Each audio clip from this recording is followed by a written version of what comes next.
Well,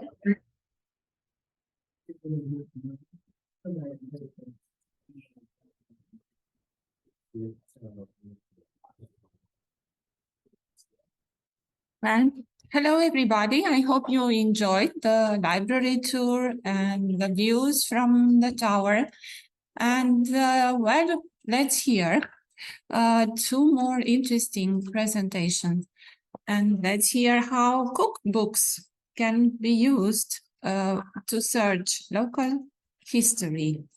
And hear how cookbooks are used as local history and genealogy sources from Jennifer Brannock, professor and curator of rare books and Mississippiana at the University of Southern Mississippi. So here we are. We started in time. The bells are telling us. So we are very punctual. So please, Jennifer.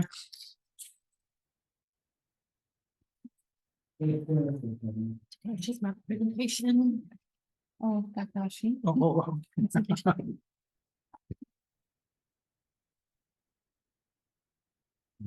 We are finding presentation right now. This one.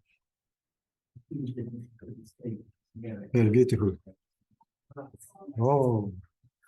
It looks so. Very good looks. We are last time. Sure.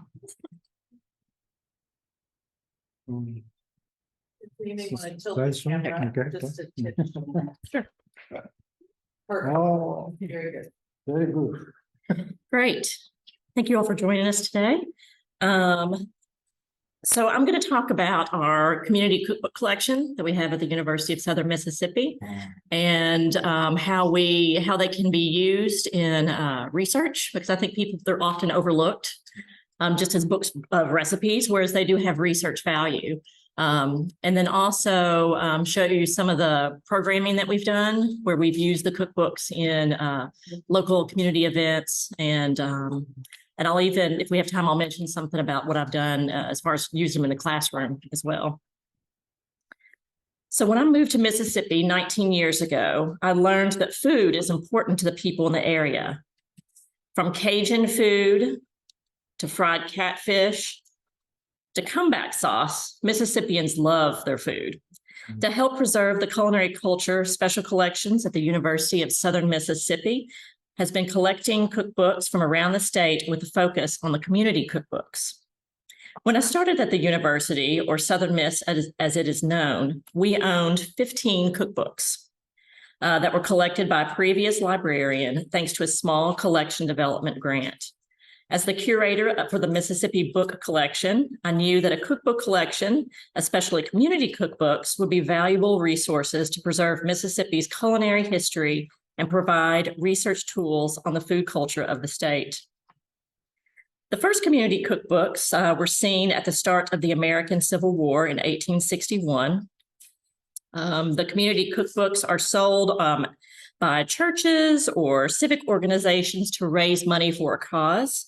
The groups may fundraise to send students on a field trip, buy plants for a public garden, or assist with church activities.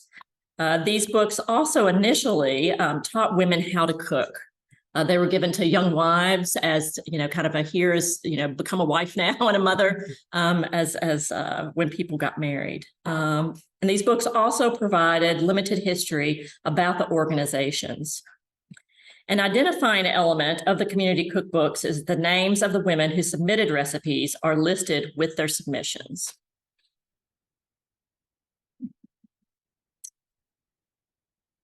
In 2014, I worked with Southern Miss professor and food historian, Dr. Andrew Haley, on a digital humanities project that focused on community cookbooks as representations of the culinary culture of the area. Dr. Haley wrote a really great book called Turning the Tables that won a James Beard Award, and it's about the rise of middle-class dining culture in the 19th century. It's a really great book if you're into that stuff. Digital humanities was new to the university at the time, and we were trying to explore the research value of these cookbooks. The project was short-lived due to funding. I think we've all heard that before, right? but it pushed us to delve deeper into locally produced cookbooks. As of last month, we have 1,800 Mississippi Community Cookbook titles, as well as 2,700 other cookbooks that include books about food in Southern United States, influential American and French cookbooks, and other related items.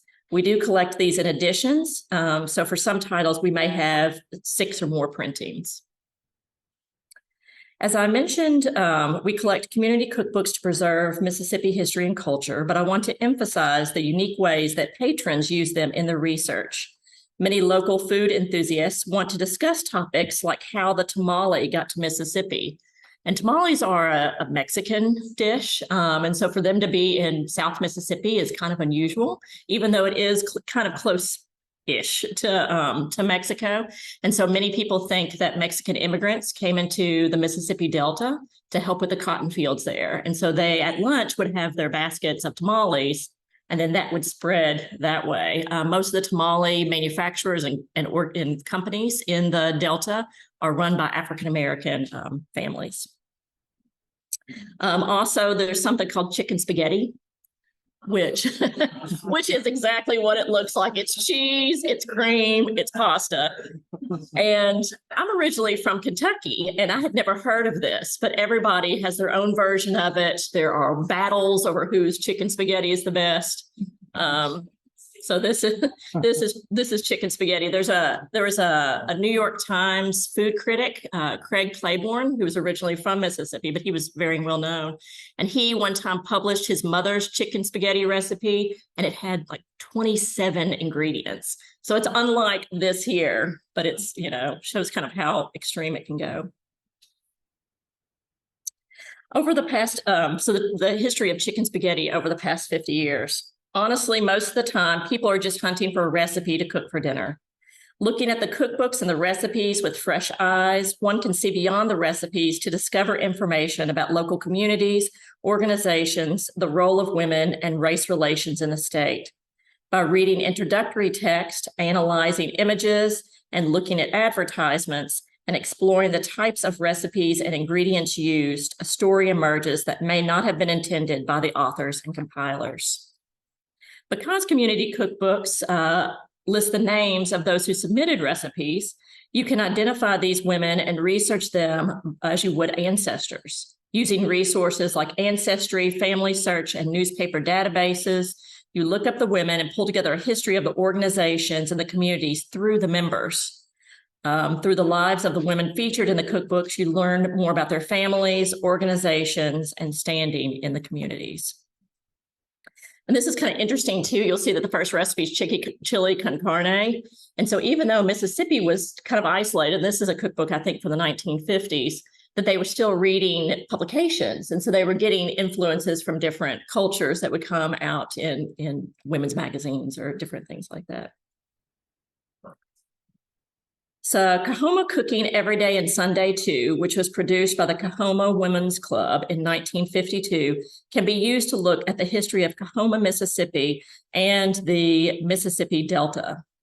Alongside the recipes in this book, you'll find images depicting African Americans in stereotypical and negative ways. So some of the questions you may ask is, what's the significance of including these images in a cookbook? When looking at cookbooks, it's always a promising idea to sit back and review the books looking for an additional narrative. The story of Coahoma Cooking focuses on adherence to an antiquated look, Southern life, and racial stereotypes. The cookbook seems to illustrate this desire or need for the Coahoma Women's Club to state the ways of old Southern life and slavery are a part of life there still. It's a way for the white women to try and maintain the idea that white people are still in control. The naming conventions of recipes seem to distinguish between recipes belonging to the white matrons of the household and the African-American women who worked in the homes. As mentioned before, the recipes in community cookbooks are generally attributed to the women who submitted the recipes. Coahoma Cooking is unique because the recipes are not attributed, as you see in the other ones, after the recipe. The recipe titles in this particular book include the names of the owners of the recipe. In this cookbook, you'll find recipes like Mrs. Wooten's Jam Cake, Mrs. Vought's Paradise Pudding, Mrs. Elmer Morgan's pecan cake. Next to these recipes, you will see some that use the first names of the owners, omitting the Mrs. or Miss. Example of these include Fanny's Mints, Isla's Baking Powder Muffins, Daisy's Toasted Cheese Boxes, and Kesey's Scalloped Oysters. One may guess that these recipes belong to the African-American women who worked in the homes because they did not use the courtesy titles like Mrs. or Miss. Unique to this book, the African-American cooks were designated as owners of the recipe, which is not the case in other cookbooks where the white housewives often claimed ownership of the recipes of the women who worked in their kitchens. For many African-American women in the early to mid 20th century, the recipes were often considered their main assets, especially when trying to find employment. Published in 1953, Cookbook, produced by the Home Demonstration Club in Silverina, Mississippi. And I've never heard anyone ever say that name, that city before, so I think it's Silverina. Silverina, Mississippi is a perfect example of the importance of community cookbooks as local history artifacts. Silverina is a village of 100 people in a rural area of the state. There are no books published about this small town, and without that written history, the legacy of the village will be forgotten. As you can see in this picture, we only have 4 resources on the community in the library. 2 of those are telephone directories, and 2 of those are cookbooks. Most researchers would never consider cookbooks as viable local history resources, but in the case of this small village, those are the only resources available. By looking at the women who submitted the recipes and tracing the lives in newspapers and genealogical databases, you can start to pull together the sense of the community and village. You can often find introductory text in some books that provide a brief history of the sponsoring organization or a list of community members. And you can see in the Silverina one that it was a handwritten book. And I love the one on the left because someone drew a little loaf of bread to get creative.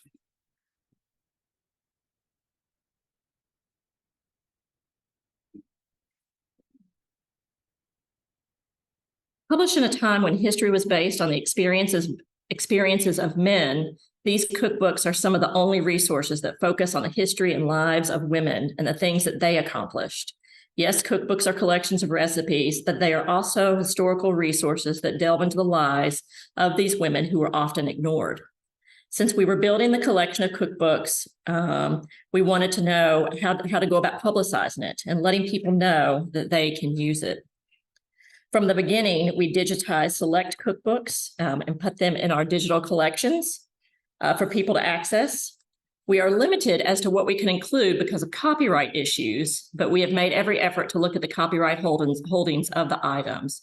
At this time, we have over 150 cookbooks online. And one thing I want to go back to as well is just the importance of cookbooks as being a document created by and intended for women. Because in Mississippi, all of our history is white men, and so to be able to have these resources that reflect what they do is very, very important, especially in towns where this may be the only book that documents anything about the community. So to promote the use of cookbooks and encourage donations, we sponsored annual cookbook talks from 2014 to 2021, where history professor Andrew Haley would talk about one cookbook in the collection and the story that it tells. In October 2016, he gave a talk about the Calhoun City, Mississippi cookbook, A Few Tried and Trusted Recipes, published in 1961 and created by the mothers of high school seniors to raise money to send them on a trip to Washington, D.C. Haley's talk focused on how the recipes in the book reflected the changes in food preparation to address a time when women were increasingly working outside the home.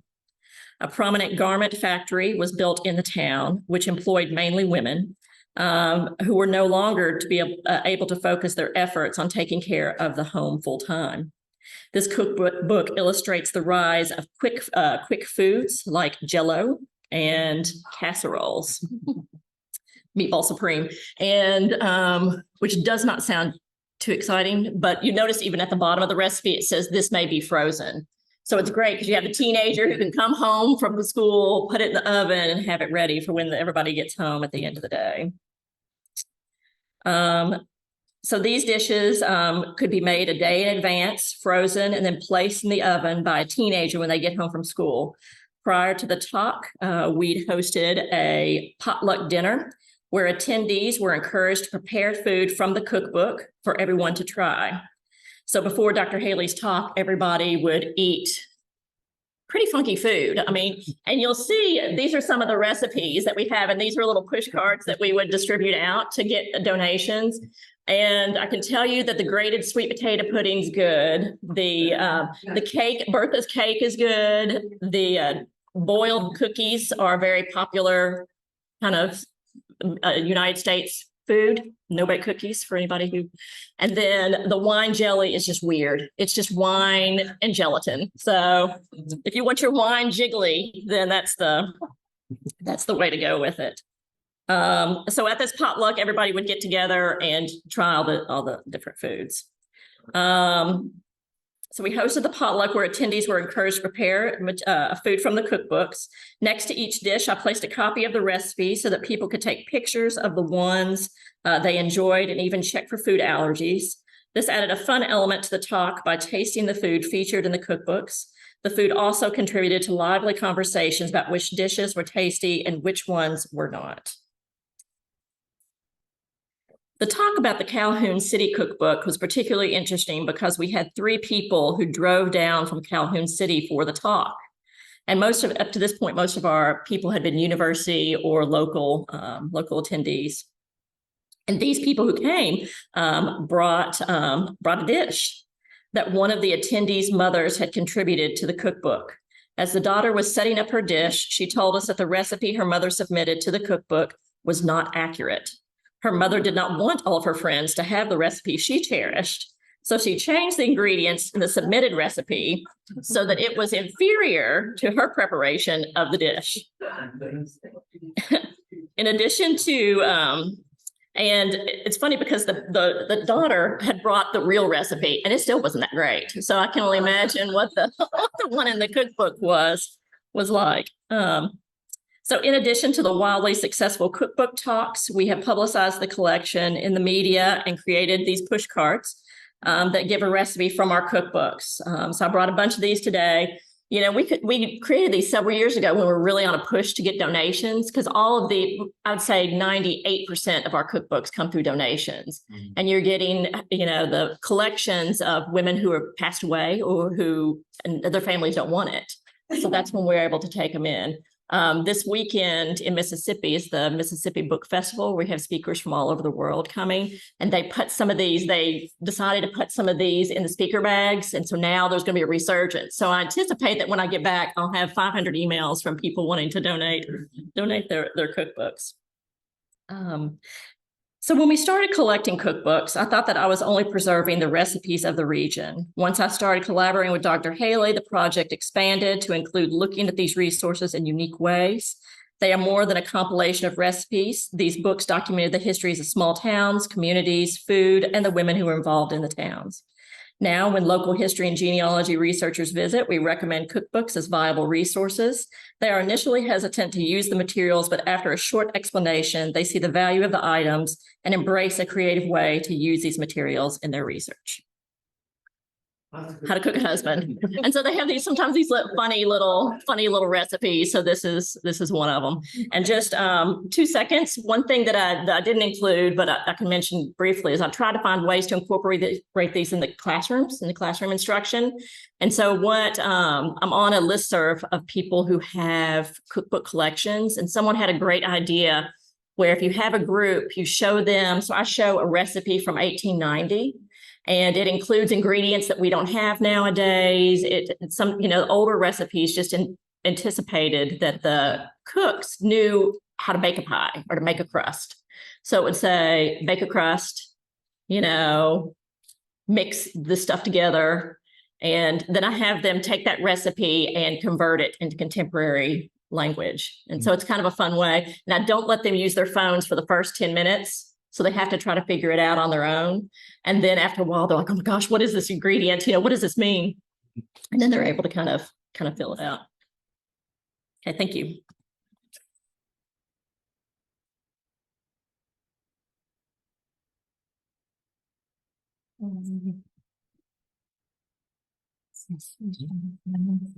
Next president. Cecilia. Oh, thank you. If you have questions, I suggest we should, or you can ask now, or we should ask at the end of the session. Have you any questions? I have one question. How do you engage youth, so young people, because they only eat, yes. A lot of it is, we do have classes that are that focus on food history, so those are used a lot. Also, with people, I will bring them out in instruction a lot of times. Not a community cookbook, but one community. When we got a donation, one time someone actually slipped in a 1970s marijuana cookbook that no one knows what it is. So when students see it, it's called Supermother Cooking Grass. And students nowadays don't understand the grass is marijuana. Teaching exercise.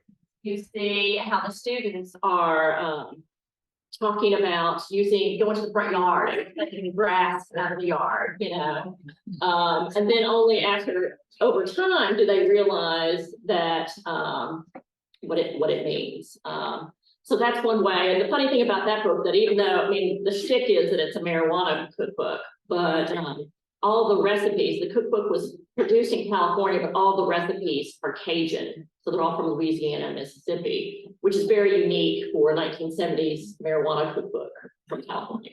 So there are these different ways that I kind of instruct them. And again, like I said in a talk, I will just kind of throw it in. When someone's done doing research on Collins, Mississippi, I'll throw one in just to. Oh, I can't wait to see so many young people cooking and idyllic image. And I did teach an honors course. Not fast food. Yeah, I did teach an honors course where I had them prepare stuff, and they really enjoyed the fun of cooking a vintage recipe. Thank you. And now, let's say we have also. It is important to engage community and technology, and ensuring diverse local history collection. And Cecilia, Lizama, Salvatore will tell us a lot about this. And Cecilia is professor of archives and cultural heritage at Dominican University in River Forest, Illinois. So please, Cecilia, the floor is yours. The laptop is yours. I have video, so we'll go through Zoom. Oops. So share is the video.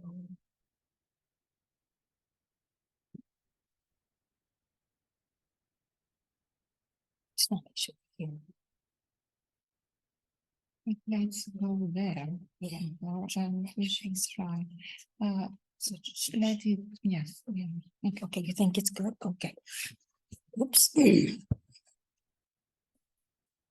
Okay, so I don't work with specific collections, but I teach archivists and librarians and museum curators at Dominican University.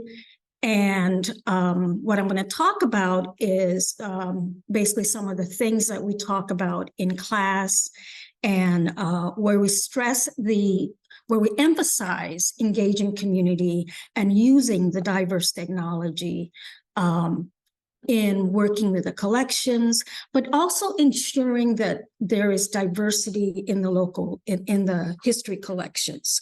So, okay, so there are two parts to this presentation. The first one, I'm going to talk about the tools and methods for engaging communities that we work with our students. Dominican University is outside of Chicago, And Chicago is full of museums, full of libraries, full of cultural heritage institutions. So the students really have an opportunity to do their internship, do their practicum at this museum. So you know, I work with them on how to work with these communities, small historical societies, small local history collections, along with the larger communities. Or larger institutions. The second part is I'm going to talk a little bit more about inclusivity and what that means in terms of collections. And in inclusivity, then it's stressing the, you know, what's called the emic approach, right, as opposed to the etic approach. So etic approach is you have the outsider coming in, persons not from the community coming in and actually describing the collection. And the emic approach is that you let the people describe their own collection. You give them a voice. And so I'm not just focusing on libraries, I'm focusing on what the, you know, the what they call GLAM nowadays, right? Galleries, libraries, archives, and museums. So the tools and methods. So in terms of some of the tools that are used to have more of a participatory environment. So there are two things that I keep reading about in the literature. One is participatory archiving or participatory curation or co-curation of materials. And so I'm going to give a couple of examples, and these actually come from the Field Museum, which is a famous museum, a world-renowned natural history museum in Chicago. So the Native American Hall, part of the Field Museum, and then the Regenstein Pacific Hall Field Museum. So this is the Field Museum. So doesn't this make you want to go to Chicago? It's beautiful. That's the Field Museum. It's a world-renowned natural history museum, one of the largest natural museums in the world. It's named in honor of its first major benefactor, Marshall Field Stores. He was really the one who funded the museum. In 1893, the World's Fair was in Chicago. And so a lot of the materials that were brought to Chicago were basically deposited at the Field Museum. So thus the beginning then of the Field Museum. So as you can imagine, some of the materials, right, some of the old materials and artifacts, and you think about the World's Fair back then, where you know, you think at those times they have, for example, midgets, right? And they have them and they talk about, you know, sort of basically dehumanizing certain groups of people, right? Dehumanizing Africans, for example, and then you know, the representation just wasn't favorable to a lot of marginalized groups, right?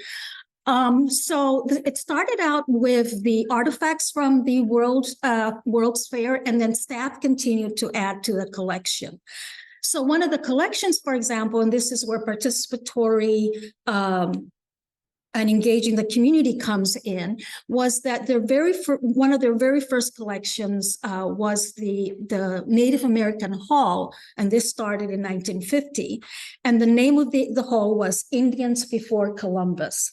And so would you believe that it wasn't until 2017, 2018, that they decided to change that. That Native American Hall had been in existence for years, and it wasn't until decades later that this was what they decided to show for that museum. So you see there's a lot more interactivity, and it's really a lot more storytelling, right? We heard about that throughout this the presentations here, that it's really letting people tell their own stories. So this is an example of what used to be the Native American Hall, and now it's called Native Truths, Our Voices, Our Stories. And you can see, rather than just showing you know, a mannequin with a Indian costume or Native American costume, these are people really telling their stories.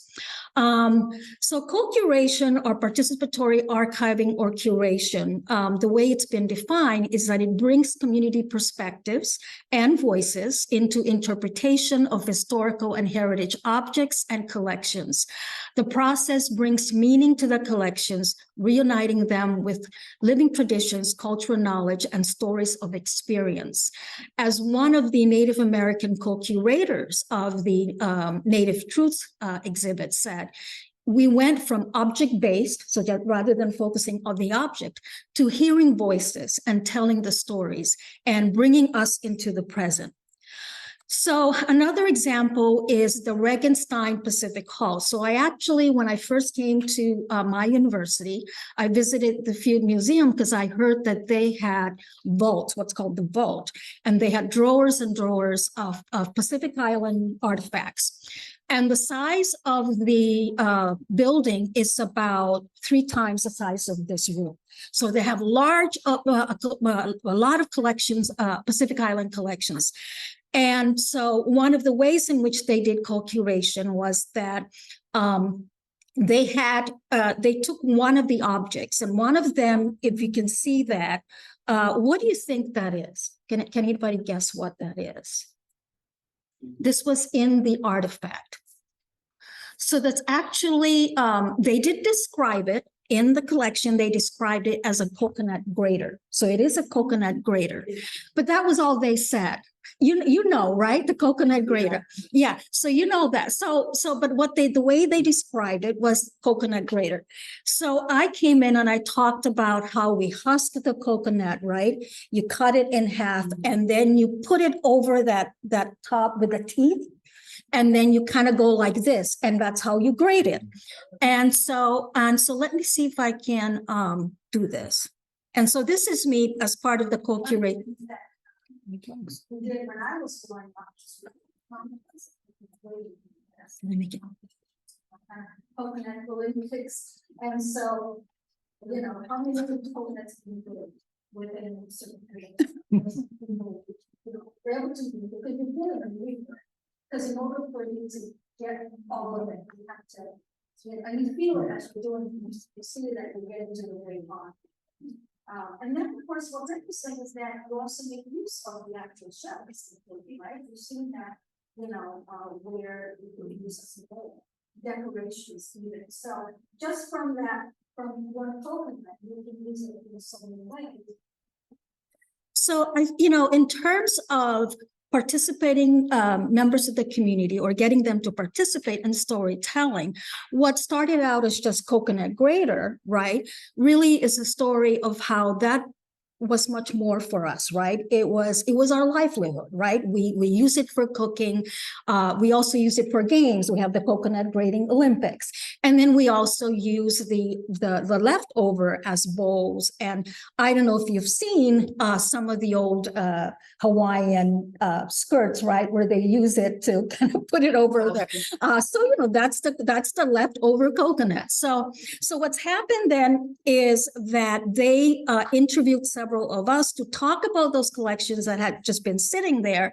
And so now you have that screen and you touch it and you get to hear us talking. And I was told that would be there for a little while longer. So if you ever come to Chicago, you'll get to see the rest of that. Oops. Okay.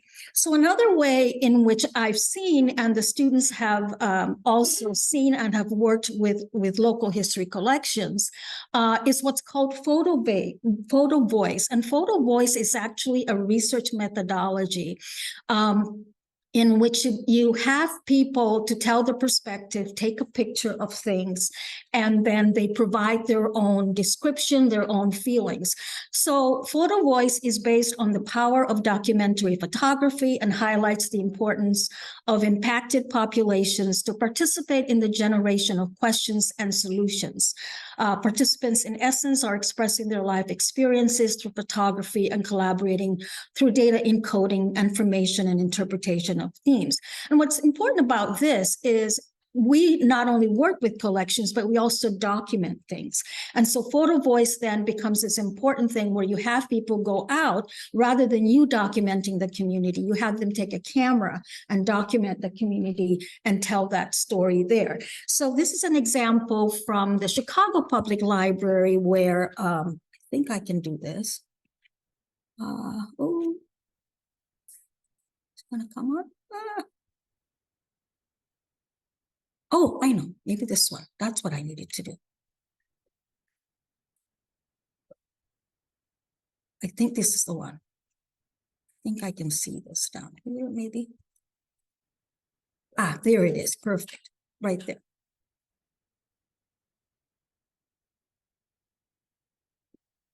You don't mind my playing this, right?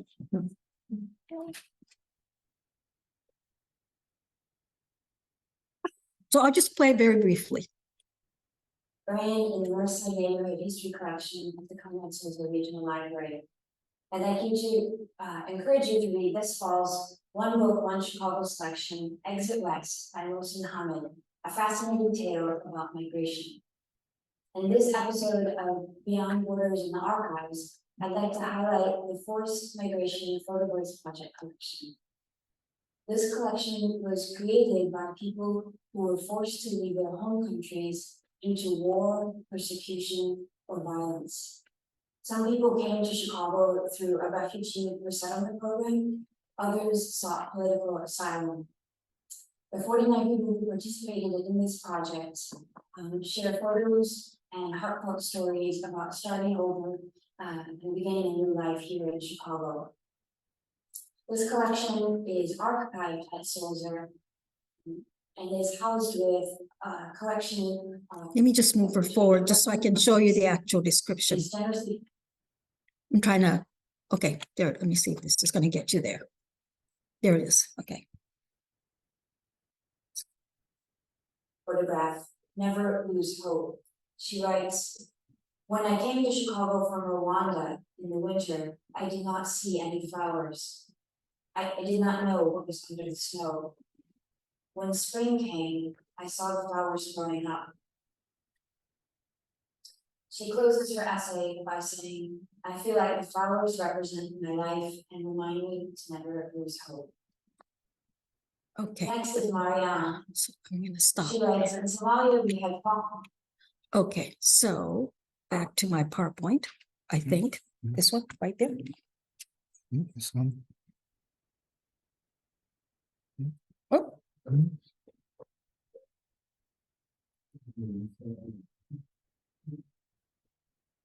it's the PowerPoint, no?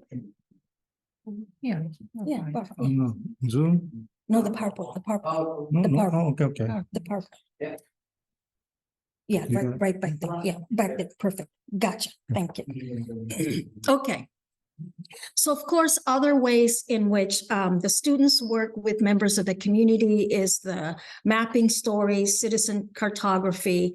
The first one was a New York Public Library project called, and you actually download an app called Map Warper.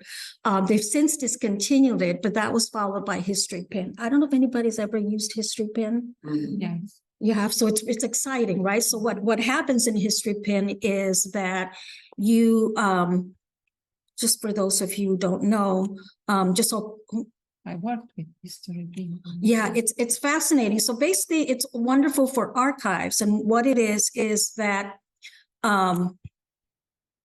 you take a geographical area, because History Pin was developed along with Google Maps. So you take a geographical area and then you put what's there now, but then you go back to the archives and get some of the old pictures, so that when you click on a particular geographical area, it shows you what used to be there and provides you all that history. So it's really fascinating. And so now, how do I get back? Okay, here it is. So, so the mapping stories is another project. And of course, History Pin, right during the pandemic, it kind of just went away. People really weren't using it as much. And then I heard something about another company trying to revive it, and it was supposed to start in April 2023, but I haven't heard it since. But Other tools have come up. There are different types of story map tools. There's one called Story Map JS. So if you click on this, it tells you, here are some examples. And this was from a local history collection of a public library. And it mentioned a few of the tools. So it mentioned Story Map, AR, org, Google Earth, and then Night Lab Story Tools, Story Map JS, where you can also do the same thing. So again, another way in which you can involve the communities. And of course, I think what's happening now, of course, is really a lot more emphasis on archives. Yes, do participatory archiving and all those things, but really archivists and librarians really need to do more to make their collections digital. The public is not satisfied with just coming in to work with you. They actually want you to make those materials online. And the sense of urgency came when, during the pandemic, this was what I found out from a lot of the universities, was that when they had to furlough or lay off certain people during the pandemic, they laid off those who were working with the physical archives, and those who had digital collections like digital preservation were the ones who could work from home. So so it's really important that we digitize much more of the collection. So a couple of tools where a lot of smaller institutions in particular show their collections. One is Omeka, and Omeka is actually free. And then Content DM is through OCLC, and some examples there of libraries that have digitized their collections. And I'm sure if you work in an academic library, you probably have used Content DM through so here's an example. This is the Illinois Digital Archives. And so this is Content DM. And so small historical collections, they will contribute their photographs to the Illinois Digital Archives. And you could, you could categorize all the photos that they have, all the digital collections that they have. So I'm going to turn off some of these things so that I don't. Okay, so back to the PowerPoint. And so that's the first part of the presentation, which is on the different tools. And of course, there's so many different ones. I'm really excited with some of the projects that I've heard about. I want to learn about the one in Singapore in particular, oral history. There's so many ways in which you can certainly involve the community. But I want to talk about inclusivity. And I think for me, because I'm right now with the Advisory Committee on Cultural Heritage of IFLA, and Cristina is going to be part of that as well. And there's a lot of emphasis on traditional cultural expressions, so that when we show different cultures, we have to be mindful of the fact that certain things are much more important than books and artifacts. And there's a lot, there's expression of folklore, there's dance, there's music, rituals and performances and ceremonies. Those are very, very critical for small communities. And this came out of the World Intellectual Property Organization, where they want organizations, cultural heritage organizations, to focus on traditional cultural expressions. But in doing that, then making sure that you respect their ownership, right? Who owns the copyright to local history materials, paying attention to local knowledge, the local experience. The example I gave of do you call it kamzu, or what do you call it, the coconut grater in the Philippines? Bar, okay, yeah. So we call it kamzu. So again, providing that local knowledge with local communities. And then paying attention to tangible and intangible resources. And I'm going to skip over that one. So intangible cultural heritage, UNESCO has a UNESCO convention on what some of these intangible cultural heritage are. So oral traditions and expressions, including language, the Vedic chant, right, in is an example of that. Performing arts, social practices such as rituals and festive events are things that we can also get, things that we can do to really document cultural heritage and document the community and document their story. Knowledge and practices concerning nature and the universe. You know, what do people think about the universe? What do people think about the sky? You hear of Native Americans, for example, and their perspective of, you know, being in connection with the water and so forth, and traditional craftsmanship. So a good example of intangible cultural heritage that if it weren't for the fact that the community wasn't involved in the process, most of our archives and local history would focus on newspapers or focus on written documents that were really made by colonial powers, right? Because and that's the thing about some of these communities is that they're traditionally oral, right? Dominant oral tradition, and so that maybe they didn't produce a lot of books. So you need to make sure that you're inclusive and think about going out and documenting these things. So this is particularly interesting to me because I'm originally from Micronesia, and when it comes to knowledge and practices concerning nature and the universe, a good example is this knowledge and practices concerning nature and the universe, which is traditional wayfinding, which is a tradition back home that if it weren't for the local community coming out and saying, no, we want to preserve this, we want to tell this story because this is our story. And so I may be running out of time, right? Am I running out of time? No, Okay. So traditional wayfinding, let me just see if I can show this video. I'm trying to, I know, I need to get this out of the way. There. Let's see if I can do that. Yeah, maybe I won't. It's like it's not gonna, it was working for me previously. But the story here is that the local people use their knowledge of the sun and the stars. So when, to go from island to island. So think about that. How do these people go from island to island, right? They don't have without a compass or all that. So in the earlier days, that people migrated from one island to the next. How did they do that? Well, they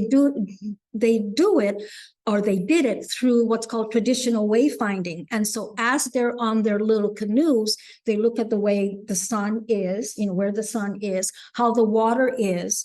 And that's an intangible knowledge, right? That's very critical for them. And it's something that you only learn through a master and apprentice. It is something that you really work with somebody who's an expert in it. It's not something that's going to be documented in a book. It's not something that, some archivist from the United States is going to go there and is going to present a written document about it, because they don't write about it. They share it through stories.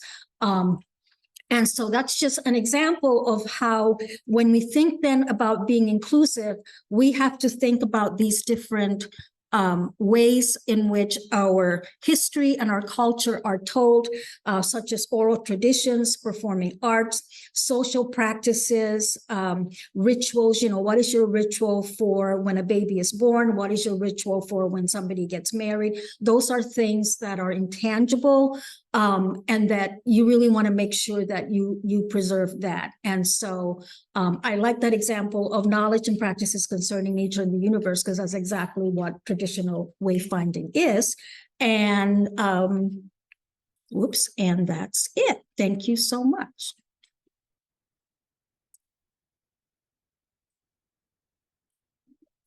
You can stay. Stay. Okay. If you have questions or I think it's been a long day, I think. okay, so I should go back. So now we are approaching the end of our meeting, and I just want, okay, so it's part 3. Let's see. Mhm. So we have No. This is. No, it's not cooking a husband. I know it's a good idea. It's challenging. Yours. It's part 3. Oh, you didn't put it. Yes. Oh, yes, part What's the- 3. Okay. So we heard a lot about digital storytelling, and we have all proved how important it is in our days for cultural institution. And we heard about the geo-storytelling, scrolling telling, 3D reconstruction storytelling, and maybe this is a topic interesting for our future section webinar. It would be interesting to present more about time machine. It's very interesting project. And we also heard about multi-sensory storytelling.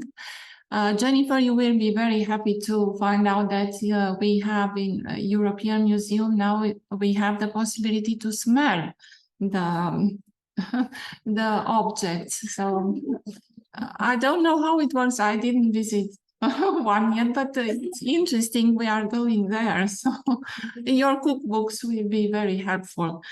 So, as Cecilia told us about geo-storytelling and following stories using a map and points and local buildings. We have interesting European projects like QMap. I wanted to tell you a few things about this project, which documents Jewish immigrant stories and just put them on, reconstruct the old town, the layers, and connect the buildings with stories and people who live there. So there are many interesting storytelling practices, and we had a homework yesterday, I don't forget. So let's say we were supposed, it's not working. We were supposed to make a story using the 3 items. Yeah, this one. Yes, but no. I have told you about these 7 tips. You have there the link so you can play No. This one. okay, all the videos there. Yeah. And then yes, and with the 3, oh no. No. We had 3 photos, and the time was limited, but we still have some ideas about a story. I shall tell you one. I have helped people, and we have imagined that I am a tourist. I just arrived in Leuven, coming from Ypres. Yesterday, I took part in the ceremonies organized in the Flanders Field Museum to mark 100 years since the end of World War I. I was proud to carry the chair for my country and participate at the remembrance walk towards the Astrid Park. We all heard popular songs from World War I times and pay our tribute to the soldiers buried here. They came from 121 countries all over the world and never returned home. So they all left an empty chair at their homes. So the whole ceremony was very impressive. I took with me the photo of my relatives, Anna and her sister Hilda. We imagine that those 2 women are relatives, they are sisters, and they are Belgian. Anna served as an ambulance driver. She is dressed in as a soldier. And but here they died during World War I battles in Leuven. But the story ends here. We have to carry on, and we shall prepare the video and make it available on our well, social media or IFLA news section. So, but who was really in the picture? Well, I have already told you some of them, some of you know. It was a nun, actually. The lady dressed in military uniform was a nun. We have gathered this story in Romania in our third collection day campaign. And up until now, we haven't heard another situation of a nun military enrolled. She was under lieutenant. She was trained to use a gun. Well, she never killed anyone. It was against her beliefs. So it's a moral dilemma she lived, coming from such an inclusive and very isolated community directly in the war. She received medical training 2 years before the war. Romania entered the war in 1916, and she joined the army. She was very active there, and she was very important. She actually was directing the military, the wounded prisoners to the hospital. So she was in charge with selection, which soldiers go to hospital and which can be treated at a local place. So she was very important. She had an important mission. And much more, she was active also during World War II, when she was 45. So even we can find another nun who was military enrolled. I don't think she used to be active in 2 world wars. So quite an interesting story. The other lady is her cousin. So we were very near in supposing who the characters were. So quite interesting. And we understood that how important a good story is. We shall finish the stories, and we shall put it online. So, and I have received from online participants some suggestions. So you can all still send me your stories. And of course, if you can illustrate with World War I songs, it would be nice. So you can send the stories to this email. And in the end, I just wanted to remark that it was a very successful 2 days event. We understood how important sustainable development and planning for a library is, how we can make it sustainable. It's one of the topics of this year, World War in Rotterdam Congress. We understood that librarians need new skills, and which would be these. And well, we all told beautiful stories. So thank you all for your participation. And we invite, oh, by the way, happy birthday, Sherry, tomorrow.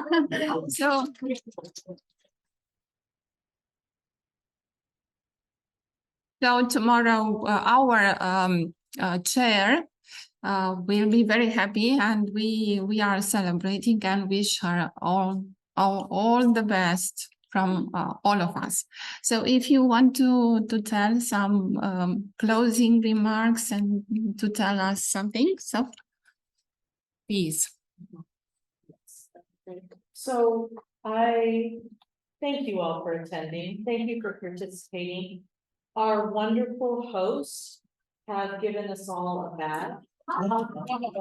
We got a bag and there's some literature. So I know.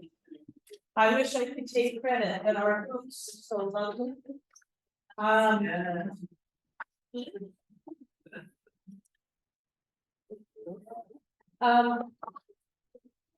If you can't tell, we have a wonderful, dedicated, and very engaged committee.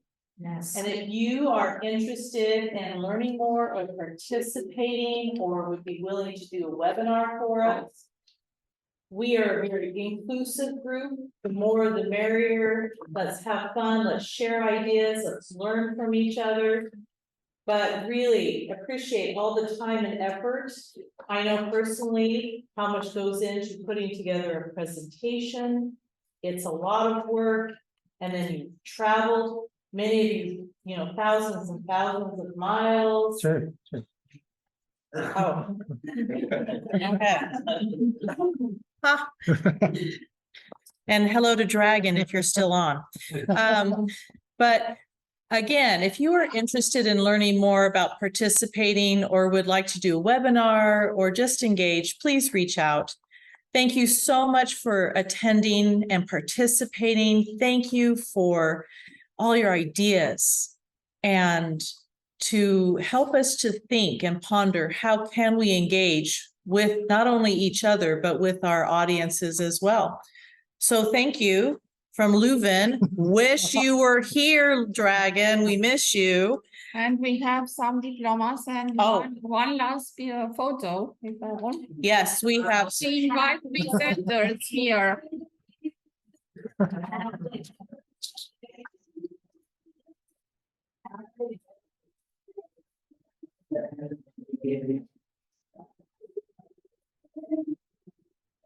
Oh, thank you. And not even out of copyright. So look at us being obedient to IP and intellectual property. Again, thank you so much. And everyone have a great day and safe travels to wherever you go next. And you're in Belgium, eat chocolate.